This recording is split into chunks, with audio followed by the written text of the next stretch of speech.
Hello friends, स्वागत है दिव्या के ब्लॉग में। ये मेरा ब्लॉग स्टार्ट हो रहा है आज गांव से। आज मैं इतने दिनों बाद ब्लॉग बना रही हूँ क्योंकि मुझे मेरे घर जाना पड़ा अपने गांव, क्योंकि हमारे गांव में था कुछ काम, इसलिए हमारे बाबा ने हमें बुलाया। क्या काम है ये मैं आपको अगले ब्लॉग में बताऊँगी। बहुत जल्द बनेगा, बता नहीं सकते कब बनेगा, लेकिन जब भी बनेगा मैं आपको दिखाऊंगी।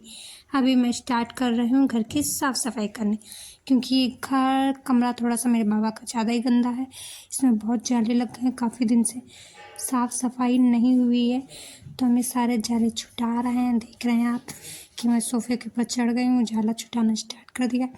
इतनी देर में मेरी आ गई हैं ये छिपकली भी, हमें बहुत परेशान कर रही है। इतनी देर में आ गई मेरी दादी, मुझे बोलने लगी चाय के लिए और बोलने लगी कि डब्बा डब्बी थोड़ा सा बाजार गए, डब्बा डब्बी थोड़ा सा बाहर फेंक देना। तो मैंने कहा ठीक है, साफ़ करने के बाद फेंक दूँगी। और बोलने लगी कि सोफ़े में मत चढ़ना नहीं तो गिर जाओगी, लेकिन फिर भी नहीं मानी और सोफ़े के ऊपर चढ़ गई। सोफ़े के ऊपर चढ़ के मैंने की साफ़ सफाई।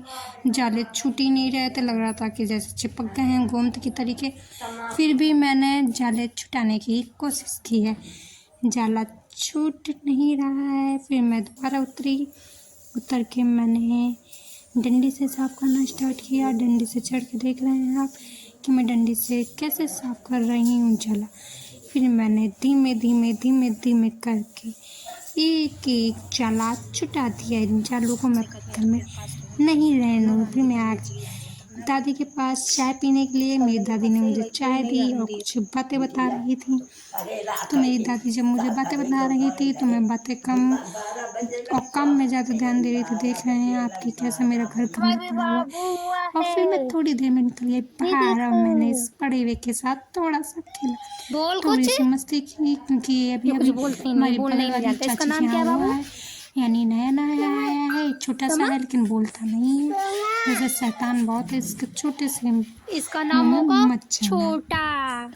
हमने इसके साथ थोड़ी सी मस्ती की। इनको छोटा सा बाबू बना रहा था क्योंकि ये मुझको पहचानने में थोड़ी सी भूल कर रहा था, लेकिन धीमे धीमे ये मुझे पहचान।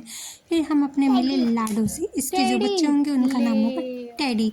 ये भी प्रेग्नेंट है, कुछ दिनों में ये बच्चा दे देगी। इतनी देर में मेरी दादी ने मुझे बुला लिया और मैं घर वापस आ गई। घर जैसे ही आई तो देखी मेरी चाची कुछ साफ़ सफाई करने में लगी, तो मेरी दादी हाथ धुल रही थी, यानी कुछ करने जा रही थी, और मैं पहुंच गई कमरे की साफ़ सफाई करने। इस कमरे में बहुत ज़्यादा गंदगी थी, तो मुझे समझ में नहीं आ रहा था मैं कहाँ से स्टार्ट करूँ कहाँ से नहीं। सबसे पहले मैंने फ़ोन रखने की अपनी जगह ढूंढी, क्योंकि वीडियो भी कवर करना था, इसलिए मैंने सबसे पहले फ़ोन रखने का ठिकाना ढूंढा और धीमे से स्टैंड लगा के मैंने फ़ोन रख दिया है, जैसे कि आप देख रहे हैं। फ़ोन रखने के बाद मैंने स्टार्ट की साफ़ सफाई। कुछ समझ में नहीं आ रहा था कौन सा सामान कहाँ रखूँ कहाँ ना रखूँ और कैसे क्या करूँ, इसलिए धीरे धीरे से मैंने एक एक करके सामान सेट करना स्टार्ट कर दिया। फिर मैंने धीरे से ये झबैयाँ उठाई, हमारे यहाँ इनको झबैयाँ बोली जाती है। ये झबैयाँ उठा के मैंने सेट की, एक एक उठा के अंदर बाहर करने लगी। ये घर अब थोड़ा सा दिखने लगा है, पहले तो बहुत अंदर रहा है, लेकिन धीमे धीमे सब, जब तक मेरी बाहर से दादी आवाज़ लगाने लगी। और आज हमें साफ़ सफाई करते हुए रात हो गई, इसलिए मैं ब्लॉग यहीं पर ख़त्म कर रही हूँ। मेरे ब्लॉग अच्छी लगा तो लाइक सब्सक्राइब कर दीजिएगा। Bye bye.